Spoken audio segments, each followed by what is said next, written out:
특별히 우리 찬양팀이 찬양을 하는데 우리 집사님이신가 이렇게 앞에서 기타를 들고 인도하시는데 정말 부러웠습니다. 제가 진짜 해보고 싶은 게 그런 거였거든요. 기타 메고 이렇게 찬양을 인도해 보는 게 제가 예수님 믿고 꿈이고 소원이었습니다. 근데 제가 음치에 박치입니다. 하나님이 소원은 주셨는데 재능을 안 주셔가지고 제가 가끔, 거의 안 하지만 가끔 제가 찬송가를 리드를 하면 성도들이 웃으세요.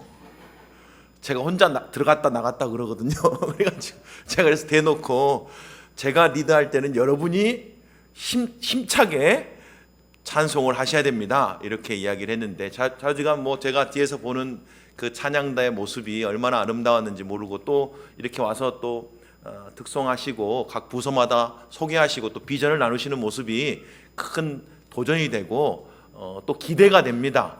무엇보다도 오늘 일꾼 헌신 예배잖아요, 그렇죠? 그래서 한편으로 보니까 비장미가 흐르는 것 같아요. 사실은 처음에는 살짝 오해를 했어요. 이분들이 내가 왔다고 싫어하시는 표정인가? 이랬는데 일꾼 헌신 예배니까 야, 비장미가 있었겠구나. 나 때문이 아니고 하나님 앞에 헌신을 해야 되니까 이 비장미를 갖고 매 시간 그렇게 지금 임하고 계시는구나, 이런 생각이 들었습니다. 오늘 여러분에게 주신 하나님 말씀 함께 살펴봤으면 좋겠습니다. 고린도전서 1장에서 함께 말씀을 보시겠습니다. 고린도전서 1장 18절부터 25절입니다. 제가 읽고 여러분이 한 절 읽으시고 우리 교독하시고 마지막 25절은 다 같이 읽도록 그렇게 하시겠습니다. 십자가의 도가 멸망하는 자에게는 미련한 것이요 구원을 받는 우리에게는 하나님의 능력이라.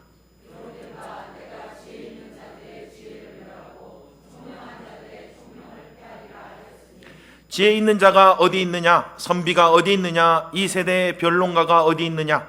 하나님께서 이 세상의 지혜를 미련하게 하신 것이 아니냐?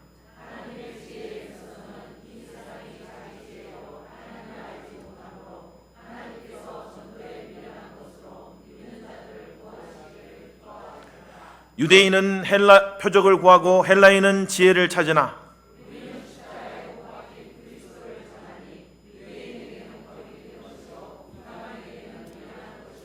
오직 부르심을 받는 자들에게는 유대인이나 헬라인이나 그리스도인은 하나님의 능력이요 하나님의 지혜니라. 하나님의 어리석음이 사람보다 지혜롭고 하나님의 약하심이 사람보다 강하니라. 아멘. 말씀을 위해서 잠깐 기도하겠습니다. 사랑과 은혜가 풍성하신 하나님 아버지, 이 종을 하나님이 사랑하시는 귀한 교회에 불러주셔서 감사드립니다. 이 시간 하나님의 말씀을 통해서 하나님의 교회를 든든히 세워가기를 원합니다. 하나님 역사해 주셔서 이 말씀이 듣는 모두의 마음 가운데 들려지게 해주시고 깨달아지게 도와주시고 이 말씀 붙들고 2020년 한 해 동안 하나님의 교회를 위해서 충성되이 섬기는 일꾼들 될 수 있도록 축복하여 주시옵소서.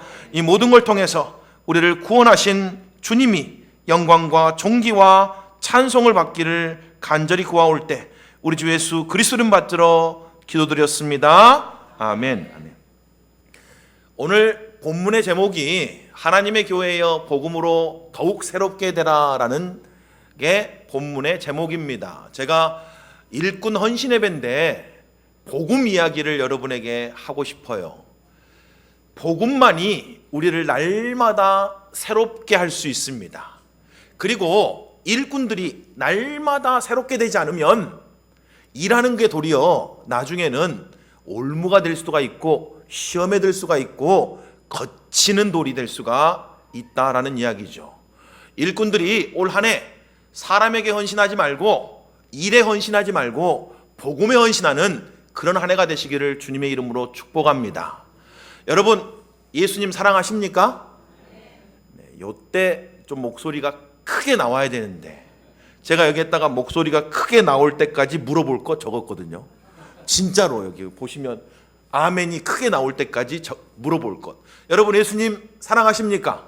네, 조금 몇 분이 안 하시는 것 같아요. 다시 한번. 여러분, 예수님 사랑하십니까? 아멘. 아멘. 그럼요. 우리 정말 예수님 사랑합니다. 베스트셀러 작가인 켄 가이어라고 하는 분이 묵상하는 삶이라고 하는 책을 지었습니다. 근데 그 책에 보니까 이런 내용이 있습니다. 어떤 랍비가 서재에 앉아 있는데 한 제자가 그 방문을 두드리고 들어온 거예요. 그러면서 이렇게 말합니다. 선생님, 제가 선생님을 얼마나 사랑하는지 좀 말씀을 드리고 싶어서 이 자리에 왔습니다. 그런 거예요. 그래서 이 랍비가 읽고 있던 책을 내려놓고 이렇게 안경 너머로 쳐다보면서 이렇게 질문합니다. 그래? 그러면 내가 나를 아프게 하는 것이 뭔지 너 아니? 이렇게 물어봐요. 나를 아프게 하는 것이 무엇인지 너 혹시 알고 있니? 이렇게 물어봅니다. 근데 그 질문에 이 제자가 당황을 했어요. 랍비 스승을 아프게 하는 게 뭐지? 하다가 대답을 못한 거예요. 네 하다가 모르겠습니다. 이렇게 답하게 된 거죠. 그때 이 랍비가 이렇게 이야기를 했답니다. 나를 아프게 하는 것이 뭔지를 모르면서 어떻게 나를 사랑한다고 말할 수가 있느냐? 여러분, 예수님 사랑한다고 말씀하셨잖아요. 그렇죠? 그러면 예수님을 가장 마음 아프게 하는 게 뭘까요? 그걸 알아야 된다는 이야기예요. 여러분, 정말 남편이 아내를 사랑하면 아내가 제일 싫어하는 게 뭔지를 알아야 됩니다. 사랑한다고 말하면서 아내가 싫은 일을 계속 반복하고 있으면 실상은 사랑하고 있는 게 아니죠.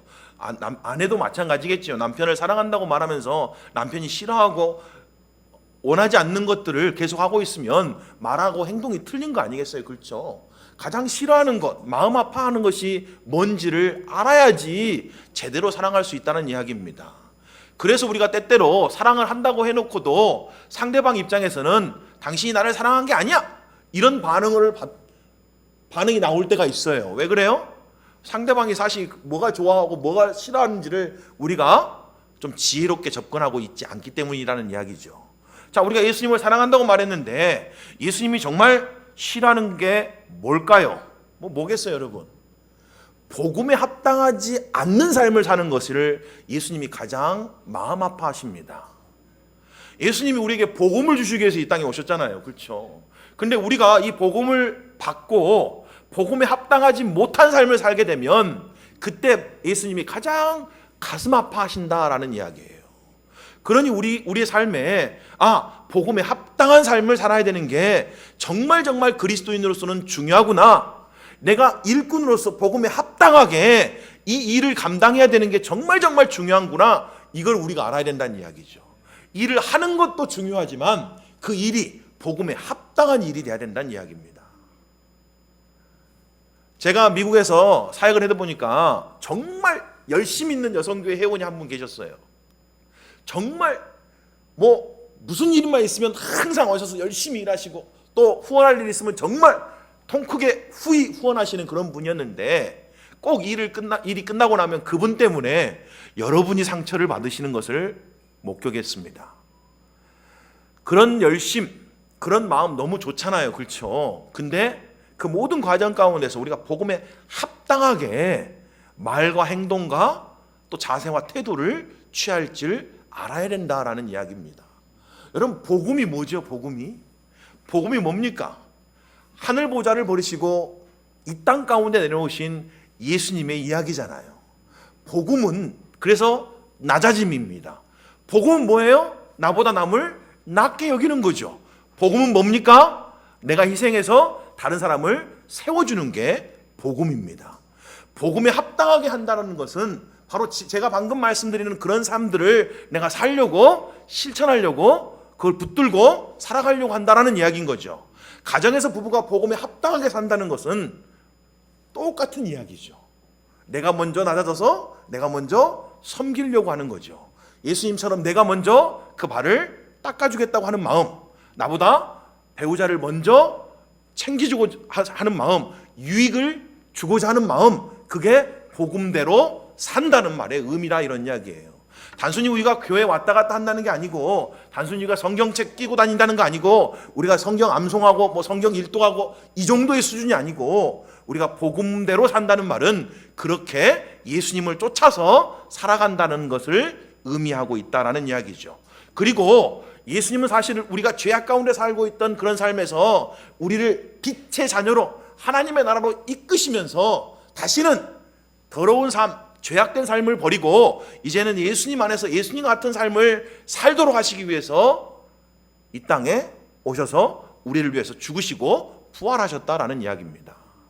그거를 이루기 위해서 오신 이 십자가의 사건을 통과하신 거예요. 그래서 우리가 이 복음 붙들고 구원받았고 이제 복음 붙들고 계속해서 살아내는 삶을 살아야 된다는 이야기입니다. 복음이라는 게 내가 예수님 딱 믿었을 때, 예수님 믿으려고 할 때 그때 듣고 마는 게 아니고, 복음은 끊임없이 하나님의 능력이다, 이런 이야기예요. 그래서 여러분이 2020년 끝까지 충성하려고 하면 계속해서 복음을 붙들어야 됩니다. 복음의 원리가 뭔지, 복음으로 산다는 게 어떤 의미인지, 복음이 내게 주신 하나님의 그 사랑 메시지가 무엇을 말하고 있는 건지, 복음 안에서 예수님은 나를 어떻게 사랑하셨고 어떻게 나를 섬겼고 어떻게 나를 축복하셨는지를 끊임없이 붙들고 이 복음대로 살려고 할 때 여러분의 그 사역에 풍성한 열매가 맺힌다라는 이야기입니다. 자, 고린도전서는 여러분이 알고 있는 것처럼 사도 바울이 고린도 교회에 보낸 서신서지요. 고린도라고 하는 이 도시는 항구 도시입니다. 게다가 국제 도시였죠. 항구 도시 특성상 돈이 몰리는 도시였어요. 게다가 돈이 몰리니까 사람들도 몰렸지 않겠어요? 그래서 물질적으로 부유하고 문화가 개방적이고 또 종교는 다원적이고 도덕적으로는 문란한 도시가 고린도라고 하는 도시였습니다. 시내를 내려다보는 높은 언덕 위에 그 당시 이 사랑의 여신 아프로디테를 섬기는 신전이 있었답니다. 근데 그 신전 안에는 거의 여사제들, 거의 사실은 음탕한 여사제들이 1000명 정도 있었다고 그래요.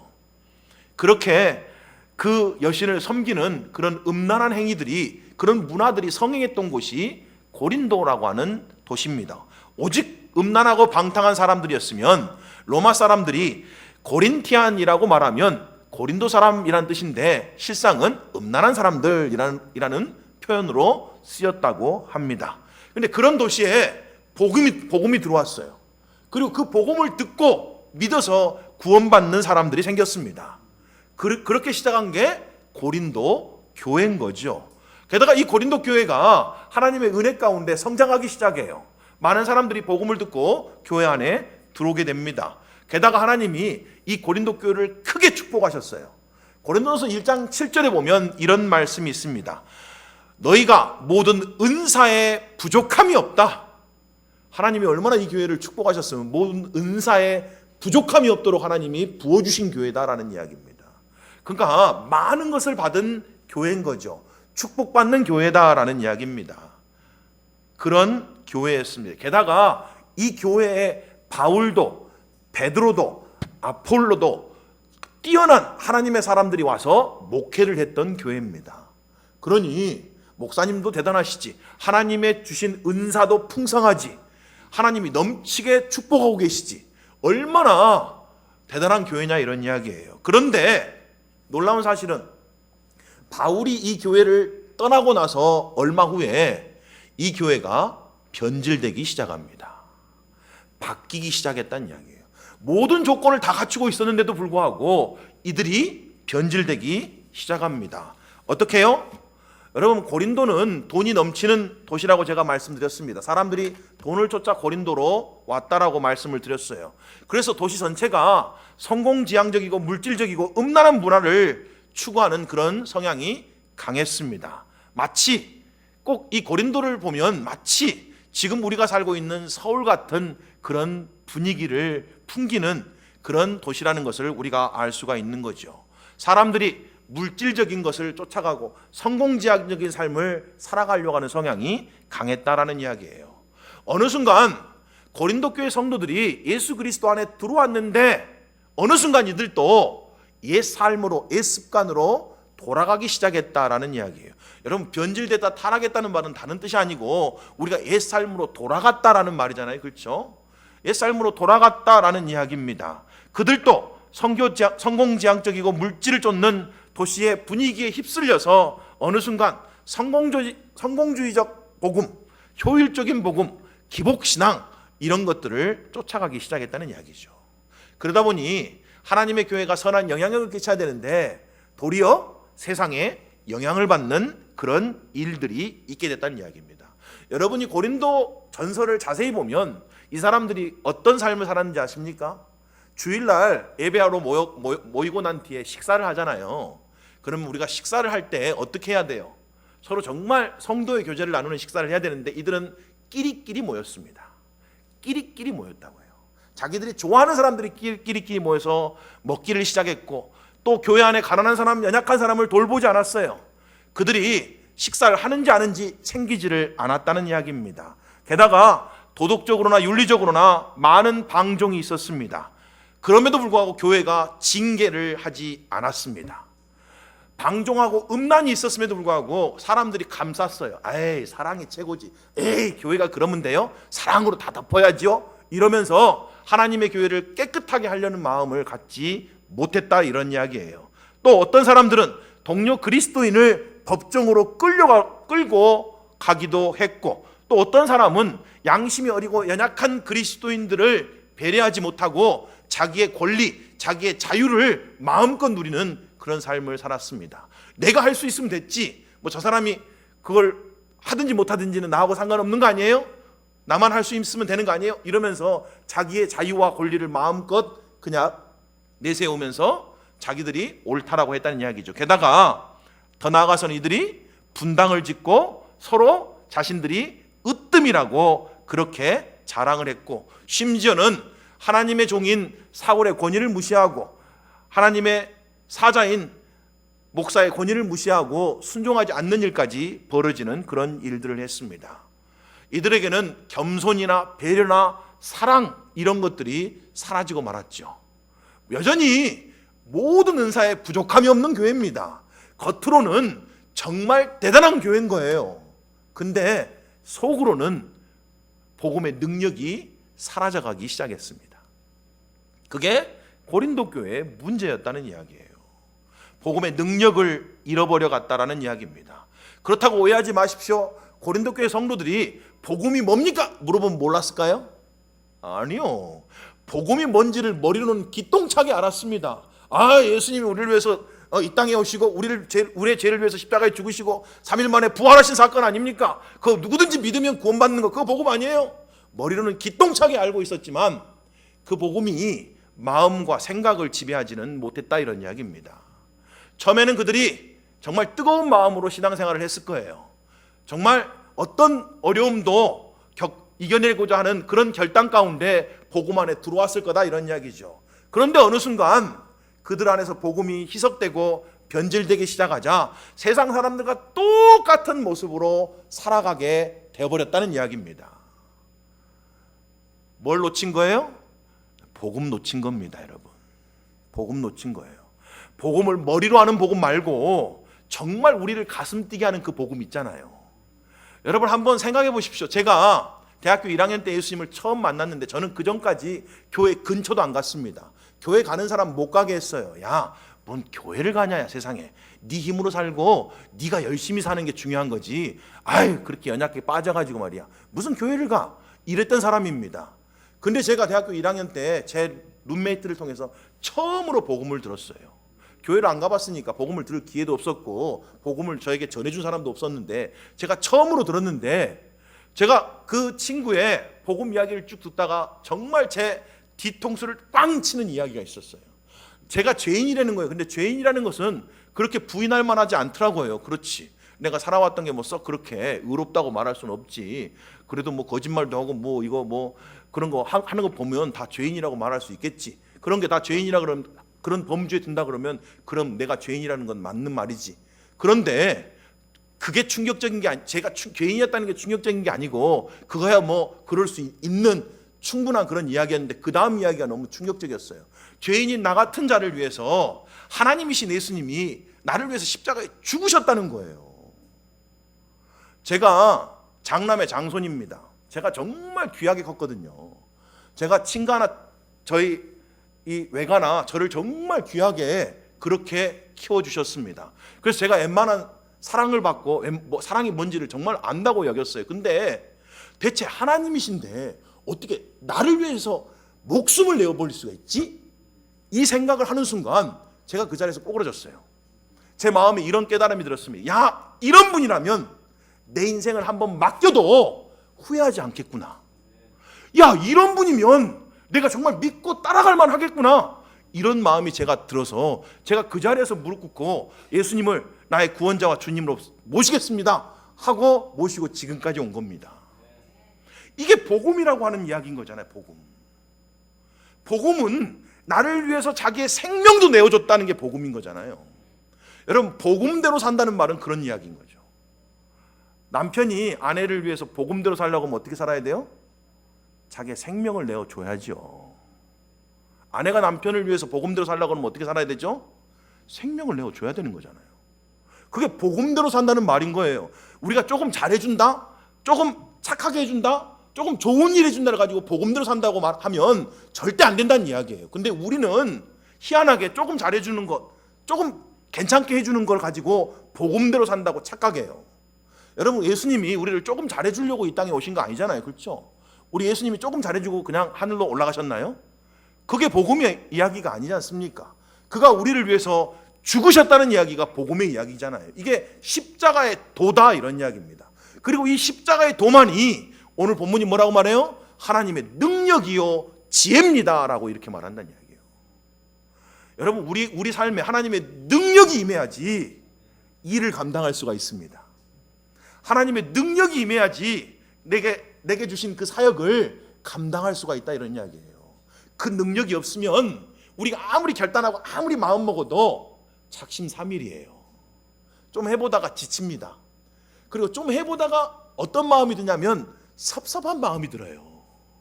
아니, 내가 이렇게 열심히 하는데 왜 알아주는 사람 없지? 아니, 내가 왜 열심히 이렇게 일하는데 왜 날 칭찬해 주지 않지? 목사님도 못 알아주는 것 같고 집사님들도 잘 못 알아주시는 것 같고 내가 이렇게 열심히 하는데 이렇게 수고하고 있는 건데 왜 아무도 알아주는 사람이 없을까? 이러면서 섭섭한 마음이 싹 들어오잖아요. 그러면서 시험 드는 겁니다. 뭐가 사라진 거예요? 복음의 능력이 사라진 거예요. 복음의 능력이요. 여러분, 우리 주님은 자기를 끝까지 배신하는 그 제자들을 마지막까지 사랑하셨다 그랬어요. 끝까지 사랑하셨다고요. 결코 포기하지 않으신 게 복음의 능력이랍니다. 우리가 사람이 뭐라고 말하든 어쨌든 상관없이 끝까지 우리에게 주신 그 사명을 감당할 수 있는 능력은 다른 데서 안 나오고 복음에서 나온다, 이런 이야기예요. 예수님은 이렇게 하셨지. 예수님은 기꺼이 저 앞에 있는 영광을 위해서 이 고난을 감당하고 나가셨지. 하나님의 그 사명을 이루기 위해서 예수님은 자기의 생명까지도 내어주셨지. 이런 걸 우리가 알 때 끝까지 그 일을 감당할 수 있게 된다는 이야기예요. 게다가 복음은 죽음에서 끝나는 게 아니죠. 복음은 부활의 영광으로 나타나잖아요. 예수님이 죽기까지 순종하셨기 때문에 빌립보서 2장에 보니까 하나님이 그를 지극히 높이셨다 그럽니다. 그리고 예수님이 제자들에게 뭐라고 말해요? 난 니들이 다 큰 자가 되기를 원해. 여러분, 예수님의 마음은요, 여러분이 다 큰 자가 되는 거예요. 너희들이 다 큰 자가 되기를 원한다. 하나님 나라에서는 큰 자가 되라. 세상에서는 어쩔지 모르지만 적어도 하나님 나라에서는, 하나님의 교회에서는 큰 자가 돼. 근데 큰 자가 되는 비결은 세상의 방법과는 다르다. 세상 사람들은 다 높은 자리에 올라가서 자기가 막 조정하고 자기가 통제해야지 큰 자라고 생각하는데, 하나님 나라에서는 큰 자가 되고 싶은 자들은 반드시 낮아져야 된다, 이렇게 말씀하십니다. 그러면서 우리에게 뭐라고 말해요? 다 큰 자가 되라 라고 말해요. 제발 세상에서는 유명한 사람이 되지 못할지 모르지만 제발 하나님 나라에서는 유명한 사람이 좀 되라. 그게 하나님이 끊임없이 우리에게 전해주는 메시지입니다. 하나님의 상급, 하나님의 영광, 내가 이 땅에서는 어떻게 살았을지 모르지만 적어도 하나님 나라에서는 성공해야 되지 않습니까? 이 땅에서 100년 동안 뭐 부침이 있을 수 있지만, 그렇죠, 영원한 세상에서는 내가 성공해야 되는 거 아니에요? 그거 하라고 지금 이 시간을 여러분들에게 하나님이 허락하고 계시는 거예요. 이거 하라고요. 그래서 하늘에 상급을 쌓아두라고 그렇게 이야기하시잖아요. 제발 땅에 썩어지는 그 창고에 쌓아놓지 말고 하늘에 상급을 쌓아놔라. 하늘의 영광을 바라봐라. 하늘에서 받을 그 상급들을 기대하고 하늘에 초점을 맞춰서 살아가라. 이렇게 이야기를 하고 계신다는 이야기예요. 우리 예수님이 그렇게 하늘을 바라봤기 때문에 그가 십자가의 고난을 통과할 수 있었다 이런 이야기죠.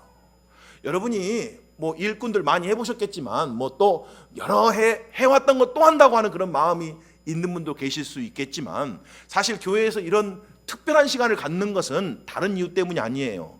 올 한 해도 또 새롭게 여러분들이 결단하고 나오라는 거죠. 다시 한번 여러분의 마음을 새롭게 하라는 이야기예요.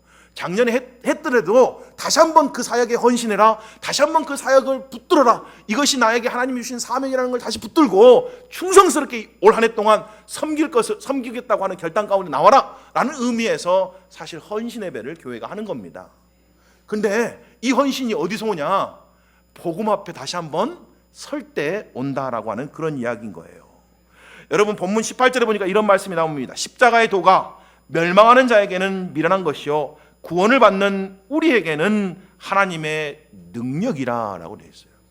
여기 보니까 멸망하는 자들이라는 표현이 나오고 구원받는 우리 이렇게 표현이 나오는데 이들에게는 어떻다고요? 십자가의 도가 멸망하는 자에게는 미련한 것이고 구원받는 우리에게는 하나님의 능력이 된답니다. 근데 이 표현들이 다 용법적으로는 현재 분사형입니다. 다른 말로 말하면 계속적 용법이에요. 하나님의 도가 과거에 나를 기쁘게 하고 끝나는 게 아니고 지금도 하나님의 도가 구원받는 우리에게는 뭐예요? 하나님의 능력이에요. 그러면 저 앞에 있는 문구처럼 하나님의 도가 십자가의 도가 거리끼는 것으로 다가온 사람들은 어떤 사람이에요? 지금도 멸망하는 사람이에요. 여러분 우리가 구원을 이야기할 때는 과거에 내가 구원받았습니다 이런 이야기만 하죠. 저도 아까 이야기 드린 것처럼 대학교 1학년 때 구원받았어요 이런 이야기는 우리가 쉽게 하잖아요. 과거에 언제 구원받았습니다 이런 이야기하고 앞으로 죽으면 구원받아서 하나님 나라에 갈 겁니다 이런 이야기도 많이 해요. 근데 현재적 구원에 대해서는 우리가 관가하는 경우가 너무너무 많습니다. 여러분 십자가의 도가 지금 내게 어떻게 다가오느냐에 따라서 내가 지금 멸망하는 자에 속하든지 구원받는 자에 속한다 이런 이야기예요. 여기서 멸망한다는 말은 하나님의 관계가 어긋나서 하나님의 축복과 은혜를 받지 못하는 상황 가운데 있다 이런 이야기예요. 여기서 구원받는다는 것은 하나님의 은혜와 축복을 날마다 경험하는 삶 가운데 산다 이런 이야기인 거죠. 근데 그 모든 것이 어디에 달렸다고요? 십자가의 도에 달렸다는 이야기입니다. 여러분의 관계가 여러분의 부부 관계가 점점 좋아지고 계십니까? 아니면 점점 나빠지고 계십니까? 나빠진다는 게 멸망하고 있는 중이잖아요. 그렇죠? 여러분의 인간관계가 좋아지고 계세요? 나빠지고 계세요? 청년부 안에서도 그렇고 관계가 막 좋아지고 있습니까? 그리스도인들이 가면 화평케 하는 자니까 관계가 다 좋아져야 되는 거잖아요. 성경대로 한다면. 그렇죠? 우리가 있는 곳마다 화목하게 하는 화평케 하는 역사가 일어나야 되는 거잖아요. 그게 그리스도인의 능력이니까. 여러분이 가면 이제 곧 있으면 구정이라 친척들하고 모일 텐데 여러분이 딱 가면 친척들이 막 화기애애해지고 막 하나가 되고 막 세워져 가냐 이런 이야기예요. 그렇죠? 아니 성경대로 하면 성경의 말씀대로 하면 우리가 그런 역할을 감당하도록 이 땅 가운데 부르심 받았다 그랬으니까 우리가 가면 막 구원의 역사가 막 일어나야 될 건 아니냐 이런 이야기예요. 근데 우리가 생각하는 만큼 왜 삶 가운데 그런 게 잘 안 일어나냐 이런 이야기입니다. 뭐가 관건이에요? 십자가의 도를 어떻게 붙드느냐의 관점이라 이런 이야기입니다. 여기 보니까 22절에 유대인은 표적을 구하고 헬라인은 지식을 찾는다라고 되어 있습니다. 이 사람들은 표적과 지식을 찾는데요. 근데 성경은 뭐라고 말해요? 23절에 보니까 우리는 십자가에 못 박힌 그리스도를 전하니 유대인에게는 거리끼는 것이요 이방인에게는 미련한 것이다 라고 말합니다.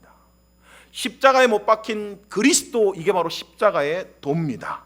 오직 이것만을 전한다라고 되어 있어요. 왜요? 이것만이 하나님의 능력이고 지혜이기 때문에 그렇다는 이야기예요. 여러분 죽으면 삽니다. 왜 안 사는지 아세요? 여러분이 안 죽었기 때문에 안 사는 거예요. 죽은 척만 하고 있으니까 아무 역사가 안 일어난다 이런 얘기예요. 실상은 우리가 안 죽었는데 맨날 죽은 척만 해요. 그러니까 열매가 안 맺는 겁니다. 하늘의 밀이 땅에 떨어져 죽어야지 열매를 맺는 건데 떨어져 있어서 죽은 척만 하고 있지 진짜 안 죽으니까 내 자존심도 안 죽었고 내 생각도 안 죽었고 내 고집도 안 죽었고 내 욕망도 안 죽었고 내 소원도 안 죽었고, 안 죽었으니까 뭐가 안 나와요? 열매가 안 나오는 거예요. 그런데 우리는 내 머리로 예수님과 함께 십자가에 못 박혔다 이렇게 우리가 믿었으니까 죽었다는 거예요. 근데 실상 삶의 뚜껑을 열어보면 안 죽은 게 너무 많은 거예요. 안 죽었어요. 내가 있으면 교회가 막 힘을 받아야 될 거 아니냐고요. 내가 있으면 막 교회가 막 화목하게 되고 우리가 서로서로 막 사랑이 넘치는 그런 역사가 일어날 거 아니냐고요. 근데 우리가 어느 순간 복음이 변질되니까 고린도 교회 성도들하고 똑같은 일을 합니다. 여러분, 고린도 교회 성도들은요, 자기들이 제일 잘났다고 여겼어요. 야, 내가 제일 잘났어. 야, 내가 제일 성경 지식 많아. 내 스승이 누군지 알아? 바울이야. 이 말도 막 우리 스승은 베드로다 이러면서 나는 바울파다, 나는 게바파다, 나는 아볼로파다 이러면서 싸웠습니다.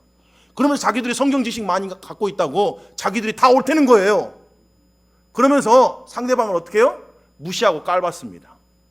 전혀 복음적이지 않았죠. 근데도 복음을 안다고 자기들은 복음대로 산다고 착각했다 이런 이야기예요. 여러분, 복음대로 살려고 하면 많이 알면 알수록 고개를 숙여야 됩니다. 그게 복음대로 아는 거잖아요. 여러분, 신앙의 연수가 깊어지면 깊어질수록 더 겸손해져야지 복음대로 사는 거죠. 그렇죠. 복음대로 산다는 말은 이젠 더 이상 나의 유익을 쫓지 않고 상대방의 유익을 쫓는 거잖아요. 복음대로 산다고 말하면서 왜 교회가 나를 위해서 뭘 안 해줘? 왜 교회가 우리를 위해서 뭘 안 해줘? 왜 교회가 청소년들을 위해서 안 해줘? 왜 교회가 어른들을 위해서 뭘 안 해줘? 이렇게 자기들만을 위해 살면 그건 복음대로 사는 게 아니죠. 그렇지 않아요? 나는 조금 손해봐도 다른 사람들이 더 유익을 얻을 수 있도록 그렇게 배려를 하는 게 복음대로 사는 거잖아요. 다른 사람을 더 세워주기 위해서 우리는 기꺼이 희생하기를 기꺼이 받아들이는 것을 복음대로 산다 그런 거죠. 제일 좋은 방, 제일 좋은 좌석은 가장 연약하고 가장 약한 사람을 위해서 내어줄 줄 아는 게 복음대로 사는 거잖아요. 그렇죠? 그게 복음대로 산다는 말의 의미입니다.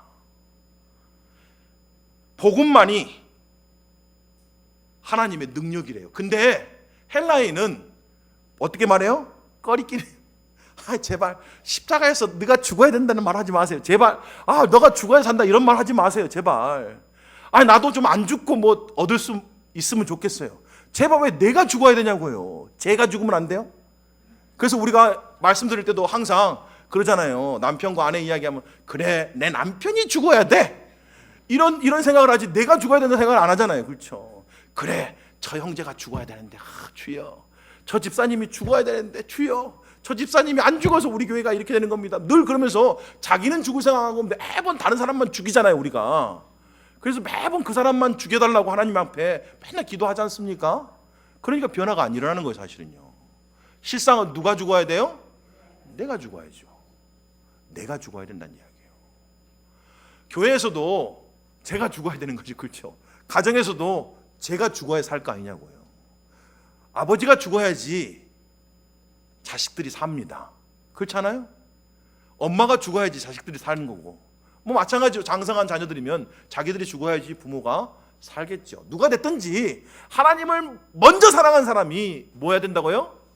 먼저 죽어야 된다고요. 내가 성숙하다고 생각하면, 내가 하나님의 은혜를 많이 받았다고 생각하면 그 사람이 먼저 죽어야 됩니다. 그게 성경의 원리인 거예요.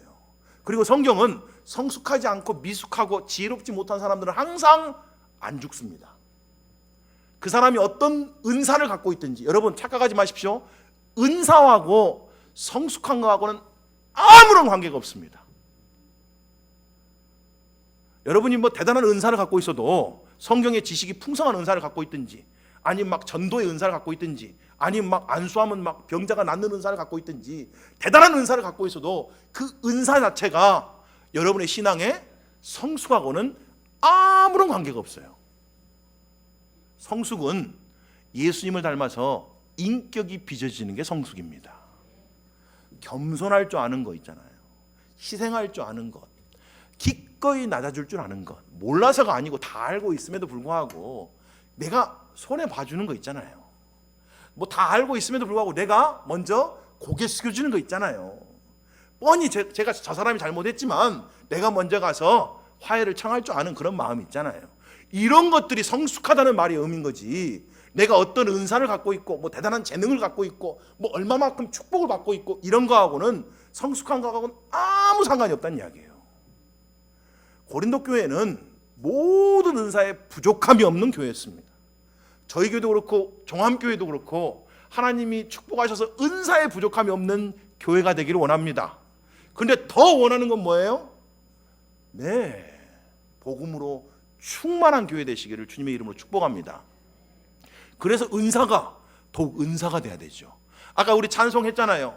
예배가 예배 되기를, 교회가 교회 되기를. 그러기 위해서는 교회 안에 복음이 충만해져야 됩니다. 교회 구성원 한 사람 한 사람들이 복음대로 살려고 해야 된다고 하는 그런 이야기인 거예요, 여러분. 그런데 유대인들은 어떻게 생각했어요? 야, 십자가에 죽으신 예수님 우린 싫어. 우리는 지금 이 환경 가운데서 로마 이 압자에서 당장 우리를 구원해 줄 그런 메시아를 원해, 이런 거예요. 그러니까 우리를 위해서 죽는 그런 연약하게 보이는 그런 예수는 나는 싫어, 거리끼는 거다, 이런 이야기예요. 근데 현대 유대인들은 어떤 사람들이에요? 현대 유대인들은 내가 뭐 헌신하고 내가 더 뭐 이렇게 하지 말고 그냥 내가 기도할 때마다 그냥 착각 내 거 다 들어주고 내가 입맛대로 내가 원하는 대로 탁탁 하는 그런 예수님, 그런 하나님 원해요. 이게 현대 유대인들입니다. 희생하거나 뭐 손해보거나 무슨 고난을 감수하거나 인내하거나 이런 거 다 싫고 그냥 기도하면 다 잘되게만 해주고 기도하면 다 축복만 받게 해주고 그냥 교회 오면 그냥 다 승승장구만 하게 해주고 이런 것만 원한다는 이야기예요. 내가 먼저 죽어야 된다는 이런 이야기는 절대로 하지 마세요. 이런 이야기죠. 항상 내가 우두머리가 된다고 이야기해 주시고 항상 나만 잘 된다고 이야기해 주시고 항상 나만 최고라고 이야기를 해 주시면 좋겠습니다. 이게 현대인들의 유대인입니다. 여러분, 현대 헬라인들은 어떤 사람들이에요? 여러분, 헬라인들은 왜 십자가가 미련한 것일까요? 여러분, 헬라인들은 이성적인 사람이었습니다. 합리성을 추구하는 사람들이었어요. 지금 현대인들하고 거의 비슷해요. 그러니까 자기가 죽어야 된다는 건 이해가 안 되는 거예요. 야, 죽으면 손해잖아. 야, 니만 손해인데 왜 니가 죽어? 솔직히 우리도 신앙생활하면서 제일 부딪히는 게 그런 게 아니에요? 왜 나만 계속 손해보냐고요. 왜 나만 매번 손해보는 것 같냐고요. 그러니까 미련하게 보이는 거예요, 십자가의 도가요. 아니, 나도 내 권리 좀 주장할 때가 있고 나도 내 마음대로 좀 하면 안 돼요? 이런 마음이 우리에게도 불뚝불뚝 튀어나오잖아요. 그러니까 십자가의 도가 미련한 거니까 쳐다보기 싫다, 이런 이야기예요, 솔직하게. 근데 성경은 죽어야 산대요. 오늘 본문 19절부터 20절에 기록된 바 내가 지혜 있는 자들의 지혜를 멸하고, 여기서 있는 지혜는 세상 지혜죠. 세상 지혜를 하나님이 멸하셨다는 거예요.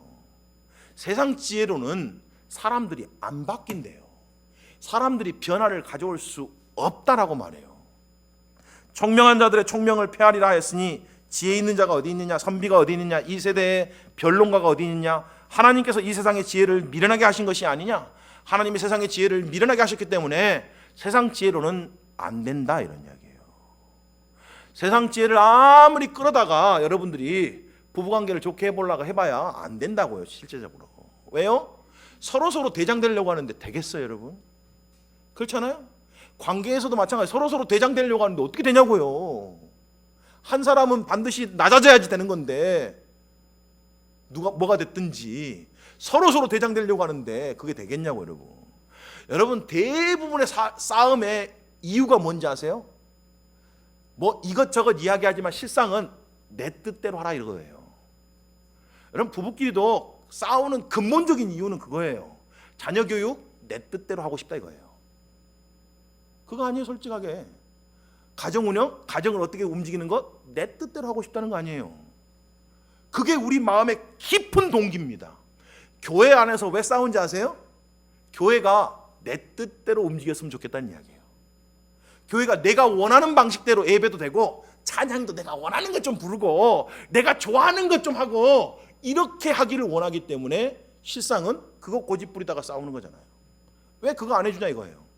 왜 내가 원하는 거 안 해줘? 왜 내가 좋아하는 건 안 해줍니까? 이러면서 싸우고 있는 거잖아요, 다. 근데 복음은 그런 게 아니라고요, 여러분. 복음은 그렇게 이야기하지 않잖아요. 네가 먼저 손 내밀고, 네가 먼저 용서하고, 네가 먼저 사랑하라 그러지 않습니까? 하나님이 하나님의 원수 되었던 우리를, 죄인된 우리를 먼저 사랑했다라고 말해요. 그게 복음입니다. 자격이 있어서 사랑한 게 아니고, 대단한 재능이 있어서 사랑한 게 아니고, 할 만해서 사랑한 게 아니고, 전혀 사랑스럽지 않음에도 불구하고 뭐 했다고요? 사랑하셨다고요. 그게 복음 이야기입니다. 제발 내 남편은 이래서 안 되고 저래서 안 되고, 그건 내가 자격이 되면 사랑하겠다는 이야기잖아요. 그렇죠? 우리 교회는 이것 때문에 안 되고, 그건 자격이 되면 사랑하겠다는 이야기잖아요. 근데 하나님은 우리를 그런 식으로 사랑하지 않으셨다고요. 자격이 안 되는데, 자격이 없는데도 불구하고 우리를 사랑해 주셨다고요. 그거를 성경적 용어로 은혜다라고 말합니다. 자격 없는 자들이 거저받은 하나님의 선물, 그게 은혜잖아요. 우리는 맨날 은혜 이야기를 하면서 실생활에서는 전혀 은혜롭지 않는 거예요. 그러니까 세상 사람들이 어떤 의미에서 정말 교회를 뭐라고 하는 게 한편으로는 일리가 있죠. 세상이 맨날 은혜 이야기하면서 교회가 막 자기 것만 이렇게 움켜쥐고, 우리 것만 최고로 여기고, 우리만 대단하다고 하니까 세상에서 뭐라 그러겠어요? 복음하고 안 맞잖아요. 세상 사람들도 보기에 자기들이 말하기에는 뭐 은혜라든지 뭐 사랑이라고 말하면서 전혀 은혜롭지 않고 전혀 사랑이 역사하지 않는, 복음의 능력이 역사하지 않는 모습을 보면 뭐라고 느끼겠냐, 이런 이야기. 여러분 이런 삶이 쉽다라는 이야기는 아닙니다. 오해하지 마십시오. 근데 적어도 우리가 복음을 아니까 이 복음 붙들고, 그래서 이 삶을 살라고, 아까도 교회가 새벽 기도회를 권장하고 있다는 걸 들었는데, 그거 살라고 나와서 아침에 기도하라는 거 아니겠어요? 그런 삶을 살라고 말씀 앞에 사로잡혀라고 해서 성경 일독하라는 거 아니겠냐고요. 예배를 귀하게 여기라고 하는 것도 다른 것 때문이 아닙니다. 그 삶을 살라고 예배 가운데 나와서 주님 말씀 듣고 그 말씀 붙들어야지만이 또 그렇게 살 수 있으니까, 우리가 그렇게 기도하고 예배하고 이런 삶들을, 또 말씀 가운데 충만히 젖어 사는 삶들을 살아가는 게 너무 당연하다는 이야기예요. 누구한테 보여주려고 하는 게 아니고, 내가 복음대로 살아내야 되기 때문에 이런 것들이 반드시 필요하다는 이야기인 거죠. 그래서 저는 목사가 됐지만 제 마음에 항상 그게 있습니다. 목사 이전에 좋은 그리스도인이 돼야 된다. 좋은 그리스도인들은 어떤 그리스도인들이에요? 복음에 합당한 삶을 사는 그리스도인이요. 대단한 목사는 못 될지 모르겠지만 복음에 합당한 삶은 살고 싶어요. 복음대로는 살고 싶습니다. 제 가정에서도, 제 또 교회에서도, 또 인간관계 속에서도 복음에 합당하게는 살고 싶어요. 우리가 사실은 그걸 추구해야 된다는 얘기예요. 복음에 합당한 삶을 살아야 된다는 이야기예요. 고린도후서 5장 17절 이렇게 됩니다. 그가 모든 사람을 대신하여 죽으심은 살아있는 자들로 하여금 다시는 그들 자신을 위하여 살지 않고 오직 그들을 대신하여 죽었다가 다시 살아나신 이를 위하여 살게 하려 함이라. 여러분, 다시는 이라는 말이 과거형인데, 우리가 전에는 어떻게 산지 아세요? 전에는 우리 삶의 모든 동기가 자기 자신을 위해 산 거예요. 그리스도를 믿기 전에 모든 사람의 동기가 다 자기 자신을 위해 사는 겁니다. 근데 예수님이 우리를 대신해서 죽으신 이유가 뭐라고요? 제발 이제는 더 이상 네 자신을 위해 살지 말고 예수를 위해 살아라, 이거예요. 여러분, 올 한 해 누구를 위해 살고 싶으십니까? 이젠 더 이상 여러분 자신을 위해 살지 마십시오. 여러분 인생은 이미 하늘나라에, 예수님 안에서 하늘나라에 이미 보장이 되어 있잖아요. 그러니까 이제 더 이상 여러분 어떻게 살고 여러분이 어떻게 뭐 하고 이런 거에 이제 관심 갖지 말고, 어떻게 하면 내가 예수를 위해 살까, 어떻게 하면 내 삶을 통해서 예수님이 드러날까, 이렇게 살라는 이야기입니다. 여러분, 그래서 성경이 말하는 죄의 본질이 뭔지 아세요? 에덴 동산에서부터 선악과의 사건으로부터 계속 성경이 말하는 죄의 본질은 다른 게 아닙니다. 자기를 위해 살고 싶은 거예요. 자기를 위해 살고 싶으니까 하나님이 이래라 저래라 하지 말라 이거예요. 그래서 내가 스스로 뭐 돼요? 하나님 되고 싶은 거죠. 하나님 된다는 말은 모든 결정권을 내가 갖겠다는 이야기예요. 성경이 결정하지 말고, 성경이 내 삶의 기준이 되지 말고 내가 결정하고 싶은 거예요. 결혼도 내가 알아서 하고 싶고, 이사도 내가 알아서 하고 싶고, 사업도 내가 알아서 하고 싶고, 놀러 가는 것도 내가 알아서 하고 싶고, 뭘 하는 걸 다 내가 알아서 하고 싶은 거죠. 한 번도 하나님께 안 물어보는 거예요. 그게 성경이 말하는 죄입니다.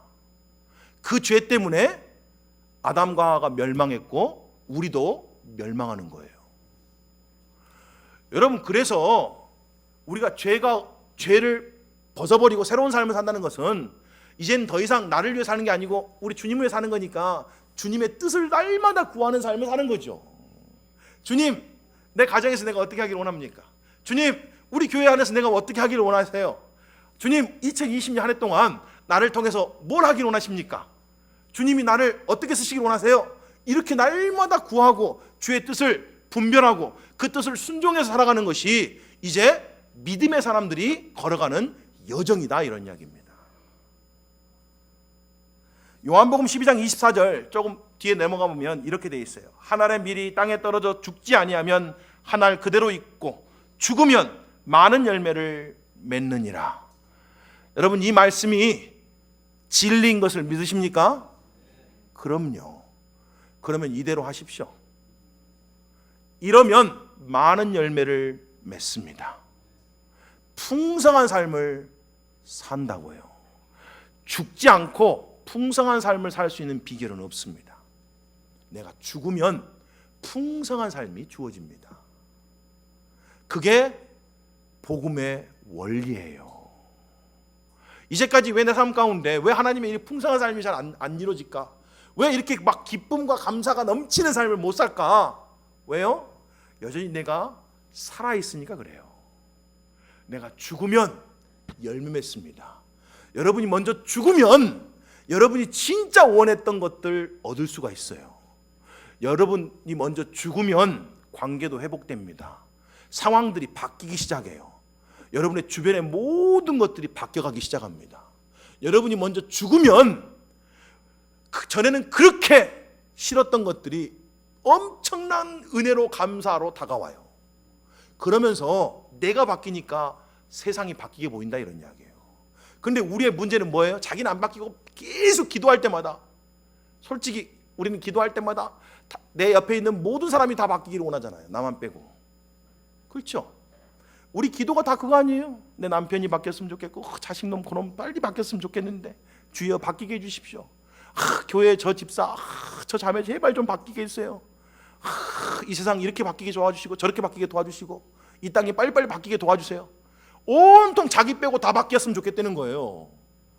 근데 10년을 기도하고 20년을 기도하고 아무것도 안 바뀌잖아요. 왜요? 복음의 원리를 안 따라하니까요. 여러분, 그런 기도는 복음의 원리를 따라하는 기도가 아닙니다. 여러분, 그건 기도를 1시간, 2시간, 하루에 10시간 해도 역사가 일어나지 않습니다. 여러분, 기도도 복음대로 기도해야 돼요. 복음의 원리를 쫓아서 기도하지 않으면 우리 기도가 다 헛것이에요. 그거 저기 절에 가도 있는 기도고 저 성황당에도 있는 기도입니다. 그런 기도는요. 비나이다 비나이다 제발 우리 남편 바뀌게 해주세요. 그런 기도는 교회만 있는 게 아니고 저 밖에 다 있어요. 어쩌다 운 좋게 되면 그만이고 안 돼도 어쩔 수 없는 그런 기도 있잖아요. 여러분, 우리가 진짜 기도한다는 건 다른 게 아니에요. 하나님, 내가 하나님 말씀에 내가 먼저 순종하기 원합니다. 하나님, 내가 예수님처럼 내가 먼저 죽고 그래서 예수의 능력으로 내가 먼저 사랑하고 내가 먼저 용서하고 내가 먼저 희생하고 내가 먼저 섬기는 삶을 살겠습니다. 이렇게 할 때 우리 안에 뭐가 일어나요? 많은 열매가 일어난다고요. 오늘 보니까 목표들 막 정하셨는데 저는 이 교회가 그 목표를 올 한 해 다 달성했으면 좋겠어요. 그 목표 안에서 정말 감사가 넘치고 막 기쁨이 넘치는 교회가 되시기를 주님의 이름으로 축복합니다. 그러려고 하면 교사도 우리 부장 집사님들도 사역자들도 담당자들도 어떻게 해야 돼요? 먼저 죽어야 돼요. 먼저 죽어야 됩니다. 오늘 본문 25절 이렇게 돼요. 하나님의 어리석음이 사람보다 지혜롭고 하나님의 약하심이 사람보다 강하니라. 제발 여러분, 사람의 방법 쫓지 마시고 하나님의 방법을 쫓아 살아가시기를 주님의 이름으로 축복합니다. 아멘. 우리 이 시간 하나님 말씀 앞에 좀 결단하고 나가셨으면 좋겠어요. 우리 기도할 때 누가 반주를 해주시면 우리 기도할 때 하나님 이제까지 나를 위해 살았습니다. 아니 정말 예수님이 나를 이젠 더 이상 내 자신을 위해 살지 말고 예수님 위해 살아라는 건 다 알고 있었는데 어느 순간 나도 잊어먹고 살았습니다. 주님 회개하고 돌이키기를 원합니다. 내가 먼저 죽어야 된다는 거 우리 너무 많이 들었는데 이게 내 머리에만 있고 내 가슴과 내 생각으로 내려오지 못했습니다. 하나님 오늘 이 복음이 내 마음과 내 생각을 좀 붙잡아 주십시오. 그래서 하나님 복음대로 살아낼 때 복음에 합당한 삶을 살아갈 때 올 한 해 내가 많은 열매를 이 교회 가운데서도 가정 안에서도 또 내 직장 안에서도 내 삶의 모든 영역에서 풍성한 열매를 맺는 그런 한 해가 되게 도와주십시오. 우리 이렇게 우리 말씀 앞에 반응하고 결단하며 나가는 그런 기도의 시간이 되었으면 좋겠습니다. 함께 기도하시겠습니다. 사랑과 은혜가 풍성하신 하나님 아버지, 하나님께서 역사하시고 도와주셔서 감사합니다. 아버지 도와주시고 축복해 주시옵소서.